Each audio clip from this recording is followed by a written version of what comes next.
Carrie and I tied the knot 6 years ago. In these tales, folks often portray their wives as truly remarkable, and I get that. Having had ample time to reflect, my wife Carrie was undeniably attractive, unquestionably exceptional, and hard to put into words. I was attracted to her, for sure. We go way back, all the way to our teenage years. Interestingly, I'm a few years her senior. To me, she was always the young girl from down the street. However, something occurred when she was 14 that seemed to forge a connection between us. Right before heading off to college, I parted ways with my friends after a night at the pub. It wasn't too late, but darkness was settling in as I opted for a shortcut through the local park. It turned out to be a fortunate choice. I stumbled upon young Carrie facing trouble with a couple of boys around her age. Trouble might be an understatement, it was quite serious. If I hadn't arrived at that precise moment, who knows what could have transpired. According to her, I played the hero, swooping in just in time to rescue her.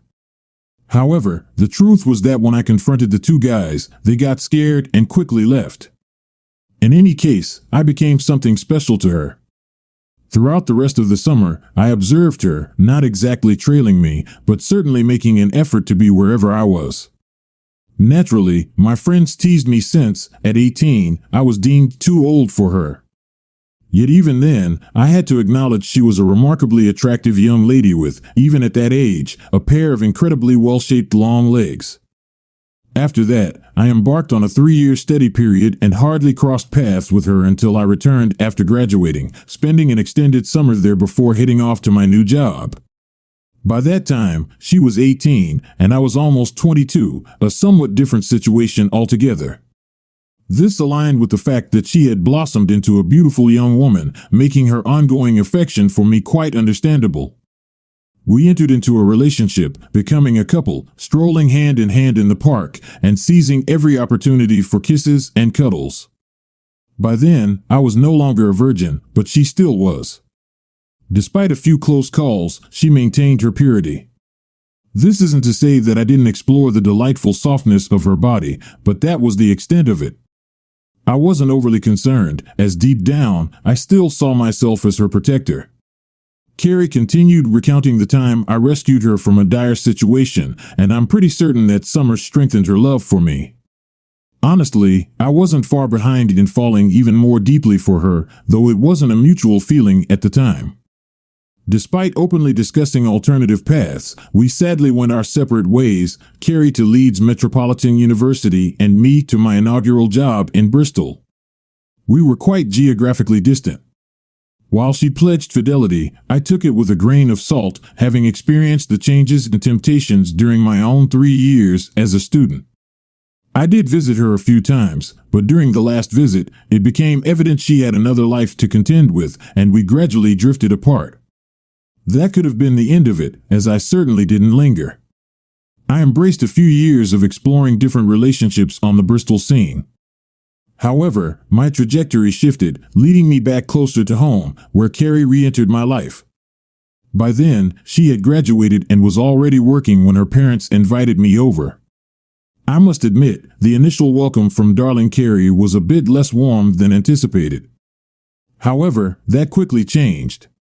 Indeed, she had transformed, matured, and gained sophistication and worldly wisdom. Yes, she lost her purity, but not to me. Nonetheless, it wasn't a significant concern, and who was I to complain? Then, one evening, she confided to someone that I remained her special hero, and it felt like we were picking up where we had left off. I rekindled my connection with her, and this time, we didn't stop there. We soon became involved in bed, and the more we shared our love, the deeper it grew. Marriage inevitably followed, as certain as morning follows night. 6 years later, we were still as deeply in love as ever. Carrie, at times a bit conservative, disapproved of various things, but never pushed her views too strongly, making it a non-issue. We were genuinely happy, and the future looked promising. My problem arose when my company decided to promote me, a situation I had no issue with except that it meant relocating to the vibrant city of Leeds, where my loving wife had spent her university years. It was a choice between that and the Middle East, and since we wanted to start a family, Leeds seemed the more sensible option. Initially, there were no problems, at least not for the first couple of weeks as we settled into a temporary rented flat. I knew I would miss watching Arsenal play football, and Leeds City wasn't about to replace them in my affections. After all, Billy Bremner and crew had long since retired. But overall, Leeds didn't seem like a bad place to be. For those unfamiliar, it's a lively city with a bustling nightlife. Then one evening, she suggested we take a tour of the city and visit some places she used to frequent as a student. We had drinks in a few student pubs, but even Carrie felt somewhat out of place after 8 years since her Leeds mid-graduation. We dined at a restaurant where she once worked, but she found no familiar faces, and the decor had changed. It was evident she felt a bit let down by the evening. It lacked the magic she had hoped for. It's strange how a place's transformation since your last visit can be so disappointing. The whole evening seemed destined for a poor ending. Finally, she declared that there was a little pub on the edge of town where she worked during her final year. It wasn't a student pub, so maybe some locals would still be around. It was still early evening as we walked hand in hand through the city center, resembling two lovers. We left the car behind until she led me down a couple of back alleys, and the nature of the buildings began to change, from bright city lights to shabby backstreet houses and crumbling workshops. I felt doubtful and asked Carrie if it was like this when she was here. She laughed, assuring me it hadn't changed. She had lived nearby in a cheap flat shared with 3 other girls, one of whom worked at the same pub for some time. She pointed around a corner, and her joy was evident, making me grin. There in front of us was a dingy-looking pub I wouldn't have entered on my own, but with Carrie, it was different. Not that she dressed provocatively, that wasn't her style. Carrie epitomized elegance from her neatly cut dark hair to her smart suits and formal high heels. That evening was an exception, with her in a slightly daring short skirt. I joked that maybe it was to recall her student days, but on second thought, perhaps she had some inkling of how the evening would unfold. Maybe not, though. No, I think if she had known, she wouldn't have left our flat. The pub was called the Rose and Crown, with 2 typical big period-etched multicolored windows at the front that undoubtedly looked splendid in their time. I questioned hesitantly if she was sure this was it. She assured me that it wasn't so bad once you get inside. With that, she gave me a beautiful smile, the one I've cherished since I knew her as a young girl, and pushed open the pub door. Little did I know then that I would never feel the same about that smile again. I followed her inside, and she was correct. The interior was old-fashioned, but quite tidy, featuring a long dark wooden bar and a charming old mirror behind it. Surprisingly, the windows, which appeared grubby from outside, looked fine from within as the street lamp lights shone through them, casting a warm glow on the bar. Carrie stood there, finely enchanted, recognition evident on her face. She remarked that it hadn't changed a bit. I added that I didn't think it had changed much in 50 years, eliciting a giggle from her as she lovingly looked up at me. She pointed and exclaimed about something at the other end of the bar, releasing my hand and sliding across the wooden floor. She greeted the bartender with a, "Hi there, remember me?" The bartender turned around to look at her, appraising the pretty young woman in front of him. A smile broke across his face as he recognized her and exclaimed, "Carrie, is that really you?"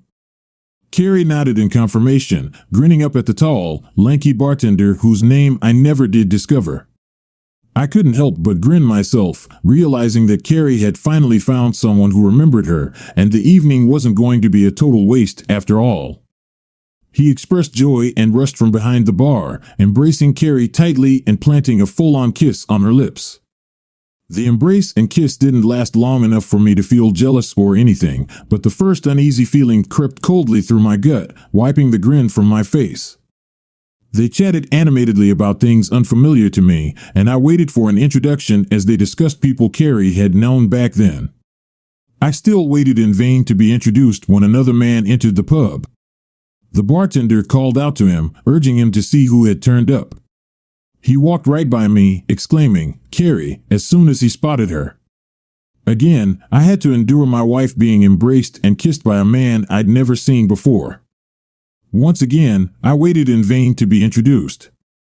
The second man informed her that Carl would be there any moment, and to my surprise, she blushed. He noted her reaction, saying he thought that would get to her. Carrie responded, "Really? Carl still comes?" The man assured her that Carl would indeed be there soon. I wondered who Carl was. Carrie had never mentioned a Carl before, which was perfectly reasonable, but I didn't like where the evening was headed, and I didn't appreciate being ignored. I remained standing there on my own, feeling like a bystander. I cleared my throat in an attempt to catch her attention, and when that failed, I coughed loudly. The bartender glanced at me, but Carrie continued to ignore me, engrossed in conversation with the other man. The bartender apologized, saying he would be with me in a minute. Unsure of what to do, I could have grabbed her arm or something, but she was so engrossed in reconnecting with old friends that I chose to bide my time. I walked up to the bar just behind them and leaned on the counter. The bartender finally tore himself away from my wife and asked, "Yes, mate, what can I get you?" I told him I'd like a pint of the best and whatever the lady wanted. The barman's smile vanished as I spoke. He snapped at me, seemingly oblivious to the fact that I was her husband or that she was even with me, saying he didn't think this young lady accepted drinks from just anyone. I retorted, my temper starting to rise, that I believed she would have a drink with me.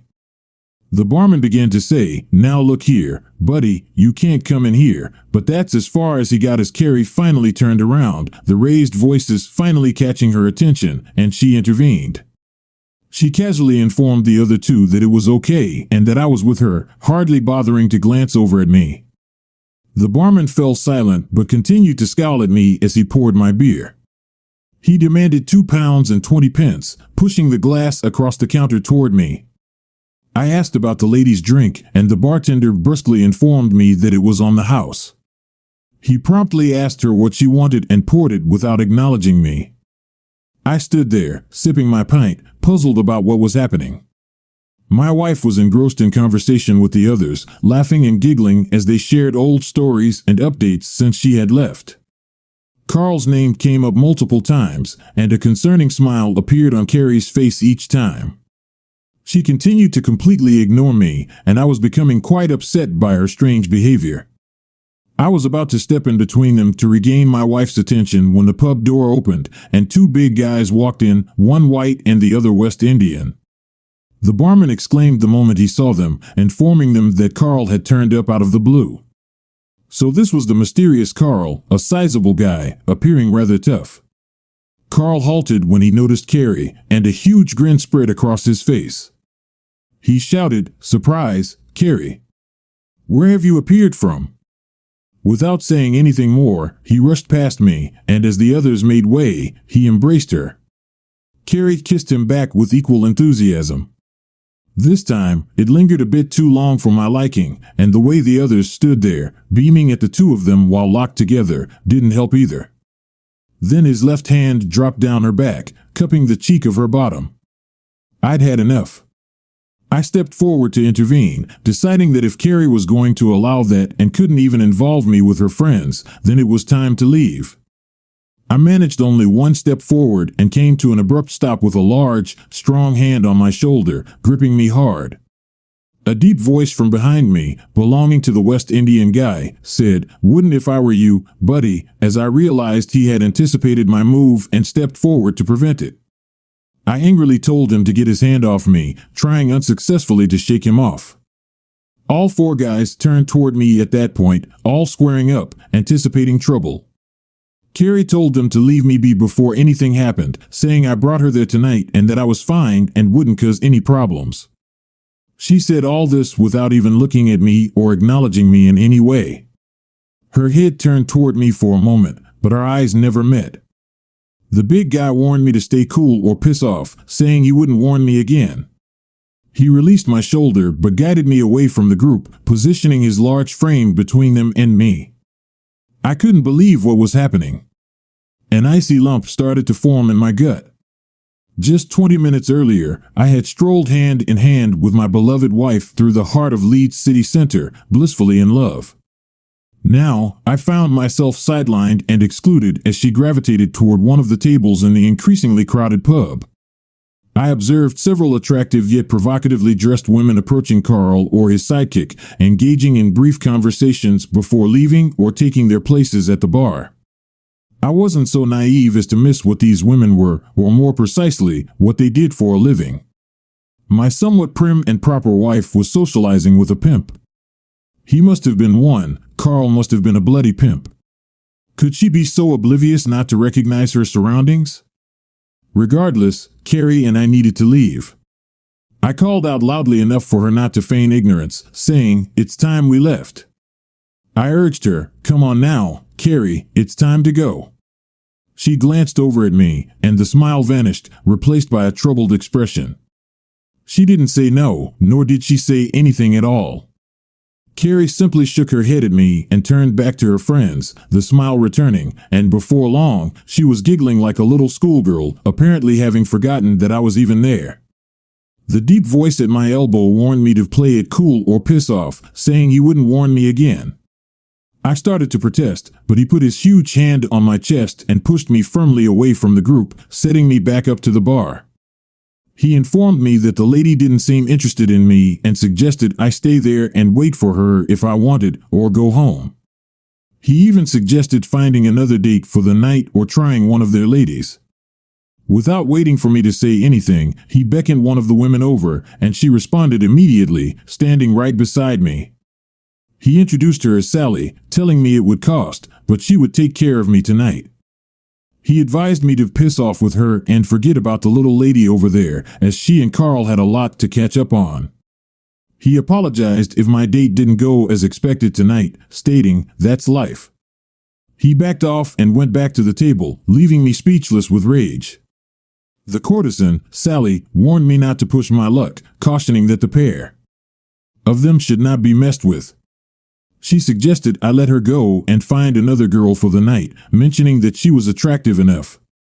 I looked at her with disbelief and hissed that the woman in question was not my girlfriend, but my wife.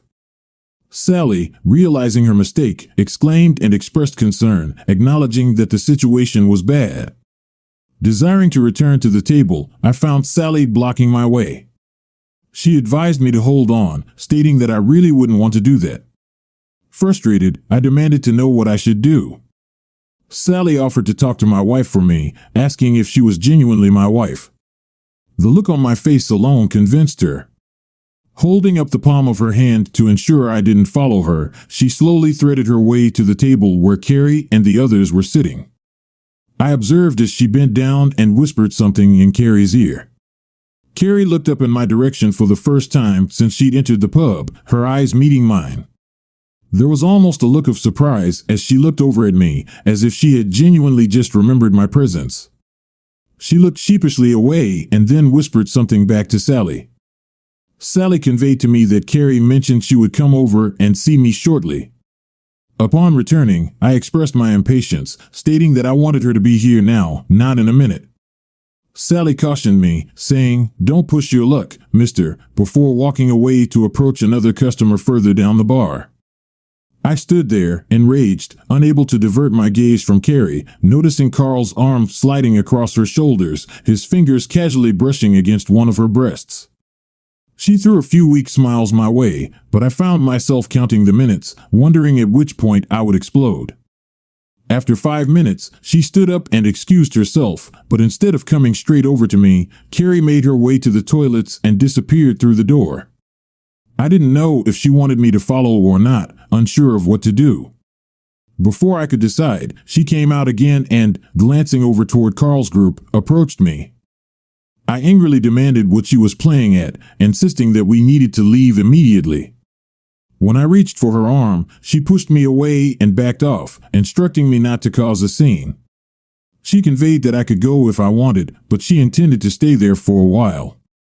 Carrie firmly informed me that she was staying to chat with her old friends. She suggested I could go and come back later for her, or stay there and wait. I looked at her in disbelief, finding it hard to comprehend that the woman who had professed her love for me earlier that day was now telling me to leave. When I failed to respond, she continued, saying, "Better if you just go home, Terry." I'll get a taxi back later. We'll talk about this then. I cried out, expressing that I wasn't leaving her there. She responded resignedly, stating, "Just stay and watch then, Terry, if you must. You might not like what you see, but for your own sake, don't interfere." Despite my attempts to persuade her to leave with me, she resisted, suggesting it would be better if I left now. She assured me, "I'll see you later, don't worry, sweetheart. Everything will be okay afterward. I love you and will make it up to you, I promise." She asked me to just give her this one evening, assuring me that everything would be like before, and attempted to move away. I seized her arm, astounded at her outrageous behavior. Before I knew it, I was flung back against the bar as the big guy knocked my arm away from my wife and me. I took a swing at him, but it seemed futile. He shoved me further along the bar and then pushed me to the ground, reminding me that he had warned me. A nasty grin adorned his face. He picked me up as if I were a featherweight and propelled me toward the door. Carrie cried out not to hurt me, insisting that I hadn't done any real damage. I don't really know if her pleas had any effect on the outcome, but at least she tried. The next thing I knew, I was outside, doubling over as he punched me in the stomach, and then reeling backward as he punched me in the chest. It felt as if I'd been hit by a train. I fell flat on my back and waited for the beating to continue, but it didn't come. I lay there for a good while, wondering how the hell I had gotten there. I had pain in my chest from where he had punched me and was fighting for my breath due to the blow to my middle. 2 punches, just 2 casual punches, and I had been reduced to a wreck, aching all over and still unable to stand up. Another 10 minutes passed before I managed to pull myself up to my feet, shaking off the dust and grime from my clothes. How could an evening that had started so wonderfully have descended so far? It was the same thing, I just didn't know what the hell to do. I'm no softy, but how could I stand up to a great Hulk like that? He'd crush me. I'd never felt so damn humiliated and hopeless in my entire life. Some bloody special hero I was. It wasn't as if I even knew anyone in Leeds. I didn't have a friend to call for help. I stood there and watched the slow stream of clients going in and out of the pub. More than a few guys went in and came out later with one of the women on their arm. The pub was a brothel. My wife of 6 years, with whom I had discussed having children that morning, was in a brothel. She'd taken me there and must have known. I fought back the tears and knew what I had to do. I couldn't walk away and leave her there like that. I didn't know what I was going to do with her, but I couldn't walk off and abandon her. If she didn't come home with me this time, then potentially our wonderful, perfect marriage was over. I guess more than an hour had passed before I managed to get myself ready to go back inside the pub. I didn't know what to expect. I certainly never expected what confronted me. I guess you might describe it as an impromptu striptease act. It was my wife and another girl. My wife had the last shred of clothes on her, and that was about to come off. A large group of guys surrounded the pair of them, grinning and laughing as Carrie's last clothes came off. I couldn't stand it. I charged forward, pushing my way through the other men, and grabbed at Carrie. She looked around at me, a startled look on her face. All she managed to express was her distress, saying, "Oh no, Terry. Oh, for Christ's sake, no." I fared no better than the last time, and the lights started to go out for me as someone smashed me hard in the face. The last thing I remember seeing was Carl clutching my wife in his arms. I think she had a look of horror on her face as she watched me being dragged out of the pub. They weren't so easy on me the second time, and it was several hours later that I fully came to in the middle of a car park some distance from the pub. I heard all over, but I guess they were experts, and though I was in pain, nothing seemed to be broken. It took me an hour to find my way back to our car, and another before I managed to start it and drive back to our new rented flat. I fell asleep on the sofa, not knowing, and by then beyond caring, at what time Carrie would be home. The following morning, I woke up feeling worse than ever. I had a very long, very hot shower, and at last, my body started to feel like it belonged to me again. I got slowly dressed, trying not to think of the previous evening, but I just couldn't stop. I didn't know if the pain in my body was as bad as the pain in my brain. Was my marriage over? I had no idea, but it seemed pretty likely. For the life of me, I couldn't understand what had happened. How could my loving wife Carrie have acted like that? I'd known her all those years, but quite obviously not as well as I thought. It was 11 o'clock in the morning, and where the hell was she? I wasn't going to chase her back over the phone. It had only been connected the day before, and unless it was a double-glazing salesman on a cold call, the only person other than myself who had the number was my darling wife. I answered after picking it up. She greeted me quietly, asking if I was okay. I responded by questioning her understanding of the situation. She expressed remorse, stating her regrets for the previous night's events.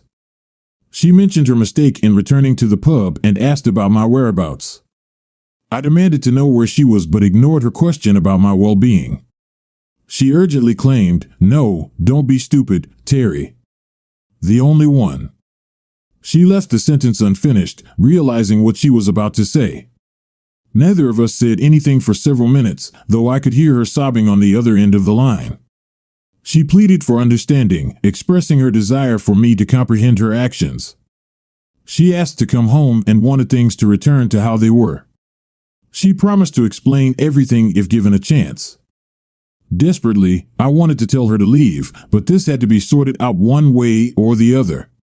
I told her that she should find her own way home or ask one of her friends to drive her back. "Oh, thank you, Terry," she whimpered. "I'll be back in half an hour at the most. It will all be okay, you'll see. Everything will be okay." I hung up the phone before she could say anything else. I loved her, but I was furious with her. What was I going to say to her when she got back? Was I going to tell her to pack her bags, or would I take her in my arms? As it turned out, I didn't have to make that decision. Half an hour passed, then a full hour. The afternoon turned into evening, and still no sign of my wife. By 8 p.m., it was clear she wasn't actually going to come home, not that night anyway, and for me, that meant possibly not any night in the future. As each hour passed, my anger grew, not in an explosive way, but with a cold, calculating fury that consumed me. I packed a few things into the car and drove back to the city center, hoping I could find the pub again that Carrie had taken me to the night before. After several wrong turns, I eventually recognized a large factory, and just down the road, the Rose and Crown pub. I parked the car around the corner, got out, and walked toward the bar, trying to appear confident, but my heart was pounding. I had to admit, I was nervous, even scared, after what had happened the previous night.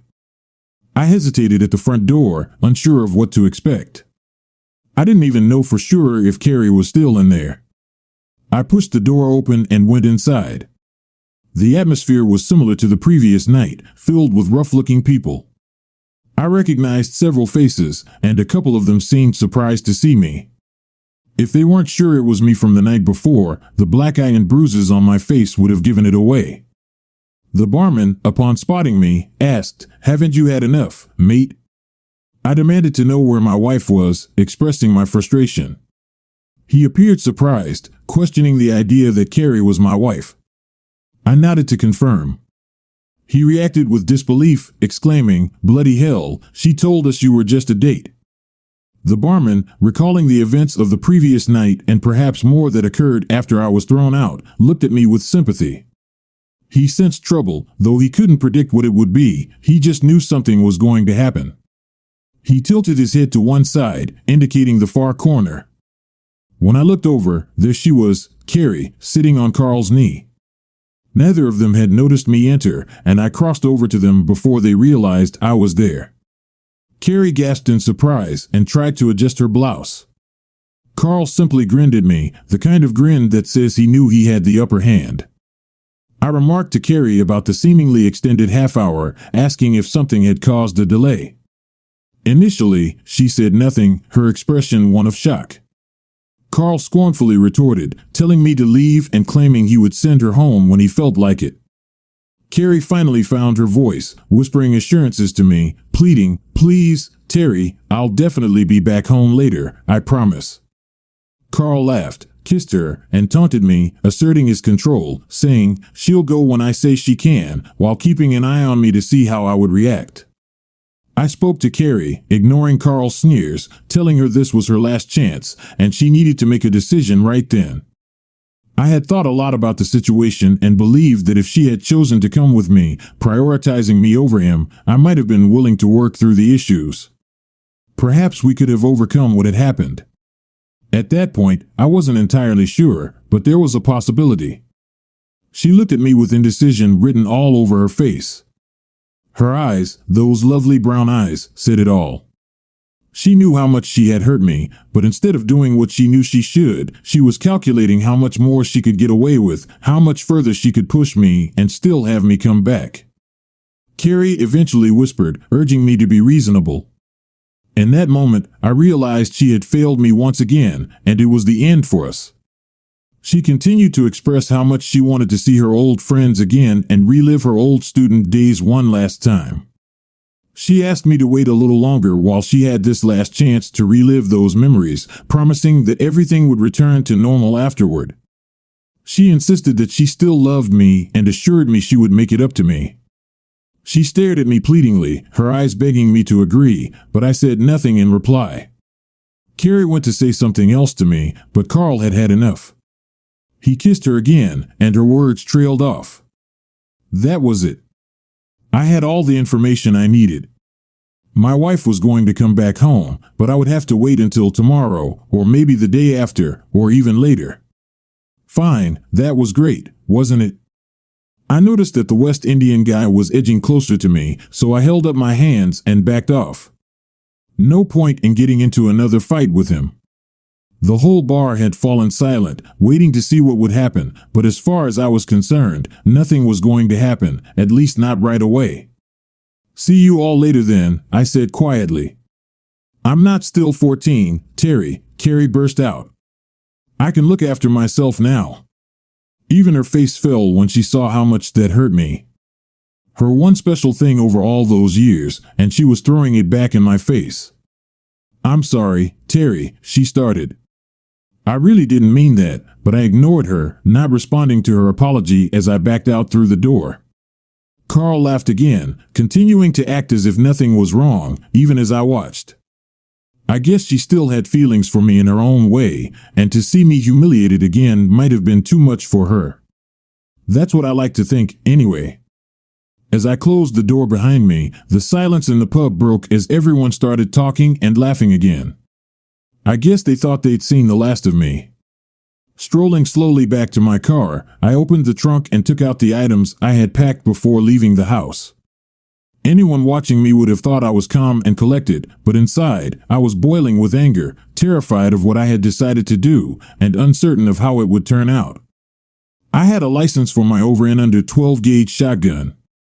I had been going clay pigeon shooting for a couple of years by then, and although I wasn't very good at it, I figured I didn't have to be for what I had in mind. I selected a handful of cartridges, making sure they were all small caliber, as I didn't want to end up in prison. I loaded the gun and put the rest in my jacket pocket. A few moments later, I was back outside the pub, staring at the two large engraved windows. This will wake them up, I thought, my heart pounding inside my jacket. This wasn't like me at all, but what else was I to do? There was no point in going back in and arguing with her, as she wouldn't agree, and I'd probably end up in another fight. What would I do if I simply went home? Wait for her to come back to me and discuss how we might work through what she had done. How she had humiliated me. No way, it had gone too far by now, and I wasn't taking any more nonsense from any of them. Taking aim at the first window, I squeezed the trigger just like I'd been taught. My arm was trembling, shaking even, and the barrel of the gun was swaying as I fought to control my nerves. It didn't really matter, as I was no more than 12 or 15 feet from the window. I increased the pressure on the trigger and resisted the urge to close my eyes. There was a loud bang, and an instant later, the whole window disintegrated into a swirling mass of broken glass. I took aim at the second window with renewed confidence, fired off the second barrel, and the other window followed suit. The sound of the shot echoed around the surrounding buildings, far louder than it had ever been when I had shot out in an open field, mingling with the tinkling of fallen glass. I calmly dug 2 more cartridges from my pocket and loaded them into the weapon. Then I waited to see what would happen. I really had no idea how they would respond and almost hoped they wouldn't, but I was ready and prepared to show them that they had made a big mistake if they thought I was a pushover who would take what they had done to me lying down.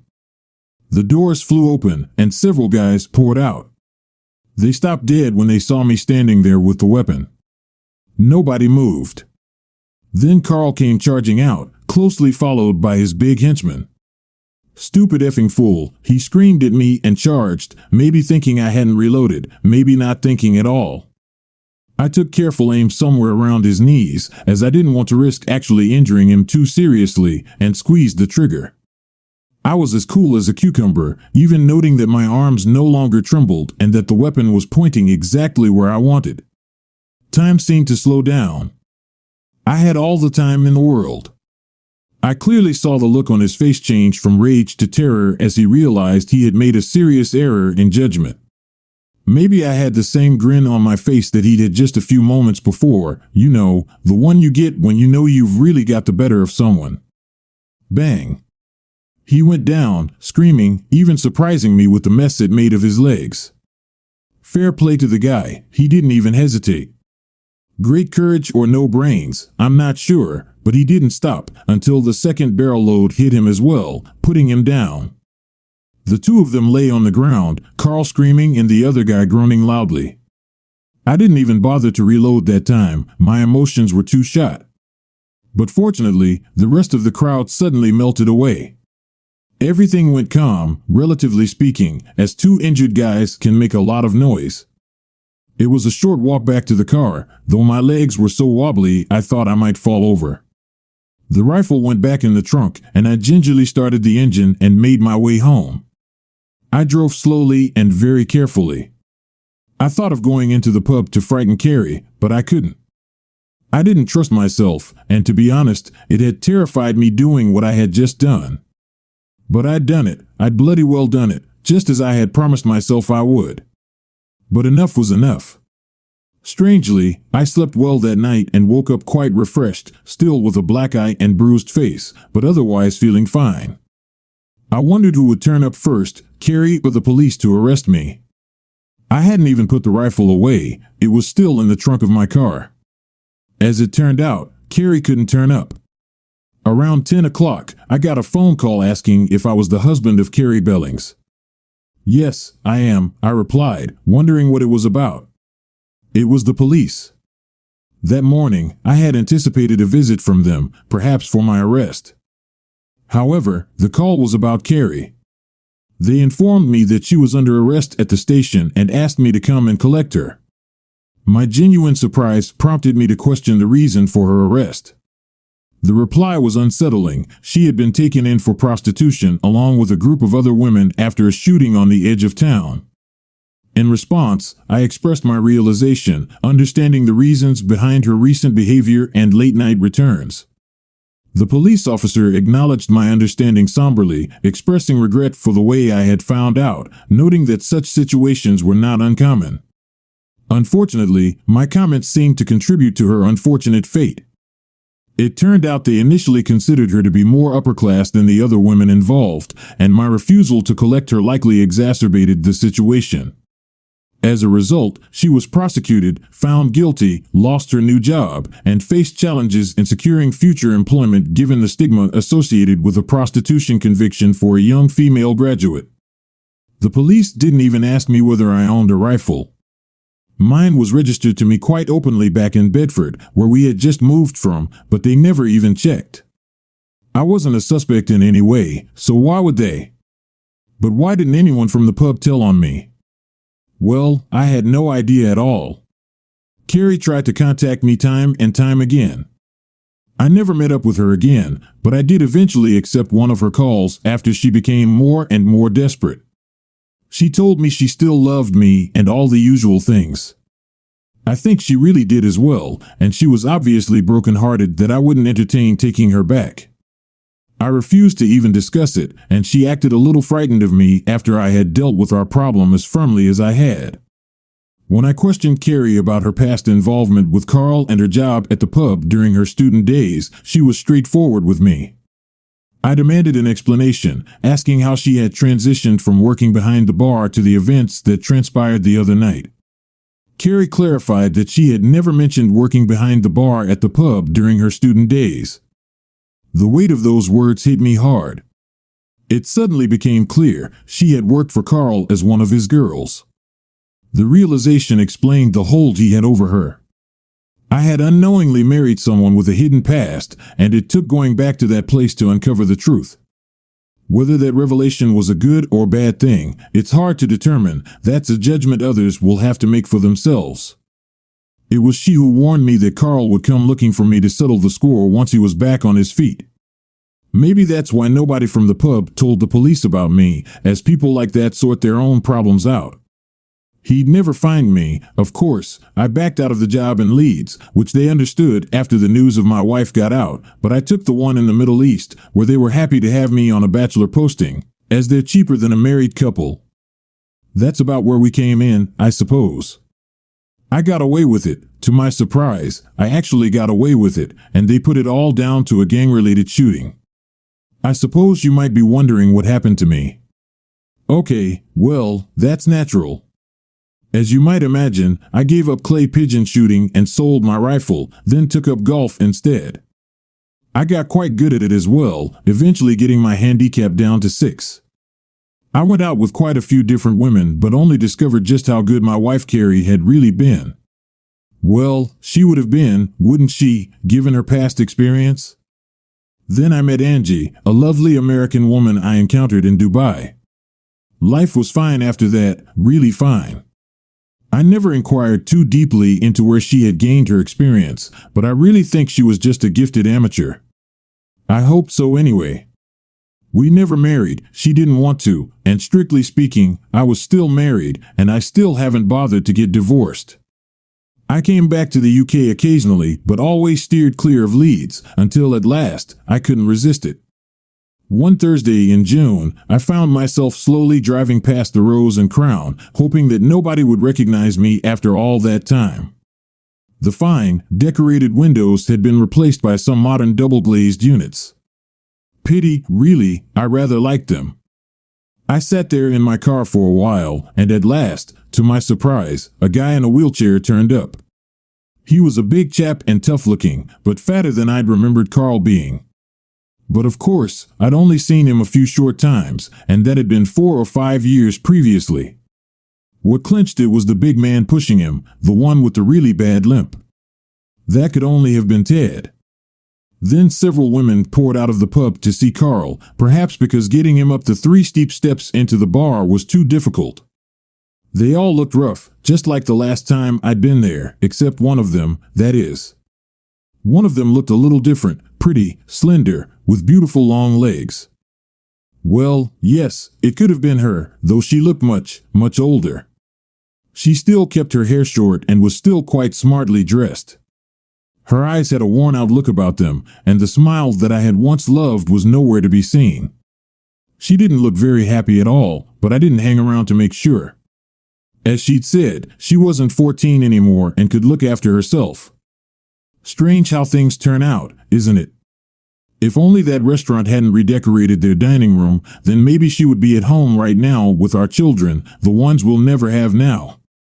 I wouldn't have been any the wiser, and maybe we would have lived happily ever after. Story 2. I was 23 when I let my 22-year-old wife move in with me. We were only dating for 6 months when she told me she was pregnant, so I immediately started preparing to become a family. I let her move in and convinced myself to be ready because this was a consequence of my actions. Well, it turned out she wasn't pregnant, but she was already added to my lease. I thought about how silly it would be for me to ask her to move back out just because it was too early in the relationship to live together. It was already happening, and I loved her at the time. I was nervous, though. Something told me I needed to stay on my toes and take extra care not to get her pregnant. I had conversations with her where I said I hoped to be married someday and wanted to be sure I could spend the rest of my life committed to her. I was expecting her to say something similar back to me, but instead, she just agreed happily, like what I said was romantic. But she didn't understand the weight of it. I continued living with her and loving her, growing closer and closer to her, even though she never really told me she was looking to commit herself to someone for the rest of her life. I just figured that's what people did. They dated or lived together until they decided to get married because no one else could be a better match. After living together for 3 years, we got married. My wife didn't have any friends of her own, so she got to know mine over the years. I didn't mind because she was a very caring girl who deserved to have friends. She also became really good friends with Andrew's sister, Jenny. They started going out together, and it was a huge relief for my wife, with girl time ticked off her list of needs. She had more love and energy to give me. Ironically, it was right around this time that I started to have faith in our marriage. One day, I had 2 of my friends over to play cards while my wife was out with Jenny. Andrew couldn't make it for game night because he had a college class to go to. 2 hours into the evening, I still hadn't heard anything from my wife. She usually sent me a text to let me know how things were going. I was about to text Jenny to ask her how things were going, but she texted me first. She said she had something important to tell me and wanted to know when was a good time to call. I was confused and worried, so I called her. The first truth was that my wife never planned to meet with Jenny that night. The second truth was that Jenny got home and accidentally heard Andrew and my wife having sex in his room. She didn't know it was my wife until she saw her sneak out of the house minutes prior. Just then, while I was still on the phone with Jenny, my wife walked in the house. I dropped the phone and yelled for her to get out. I started hyperventilating, so my friends jumped up and asked what was going on. My wife looked like she had just killed someone. Her eyes were huge, filled with tears, and she wanted to help me, but she knew she couldn't. She knew she was the one that did this to me. Of course, she said sorry to me, but all I could do was tell her to leave and get out. I couldn't look at her. One of my friends sat with me, and the other helped her focus on packing some stuff and leaving. He pressured her to leave, and it was a huge weight off my shoulders. While she packed, I told them it was Andrew she slept with, and they couldn't believe it. The 4 of us had been friends since middle school, and my wife just ripped us apart. I wanted to commit myself to the right woman, and here was my wife going behind my back to sleep with a good friend of mine. I finally trusted her and decided to marry her, only for her to make my worst fear a reality. My friends helped me get revenge on Andrew by throwing a few dozen eggs into his room through an open window. He was no longer invited to our card games. My wife and I did have a few phone calls after this, but they all ended with me hanging up on her. She confessed she developed feelings for Andrew after getting to know him for a while, and when she told him how she felt, he reciprocated her feelings. They were sending pics back and forth for at least a year. To persuade me to forgive her, she told me she regretted cheating on me immediately after it happened. My thought process is that my wife could have stopped talking to Andrew at any time as soon as she realized she was developing feelings for him, or even before that, she should have put a stop to it. There was a woman that tried to befriend me over Facebook for months while I was married. As soon as I gave in and told her we could be friends, she immediately started flirting with me. I blocked her and told my wife about it. She thanked me for letting her know, without admitting what was happening with AP. I am so thankful we never conceived. 2 months after our divorce, she became pregnant with Andrew. They got married, and his parents paid for the down payment on their house. It was never meant to last, though. They got a divorce after the child was born with a completely different skin color. She tried to get child support from AP, but he had run off. This story is full of betrayal and disappointment. Infidelity in marriage has left you in deep pain and disillusionment. It's important to find the strength to heal after such a difficult experience. I hope that in the future you'll be able to find healthy and happy relationships based on mutual respect and trust.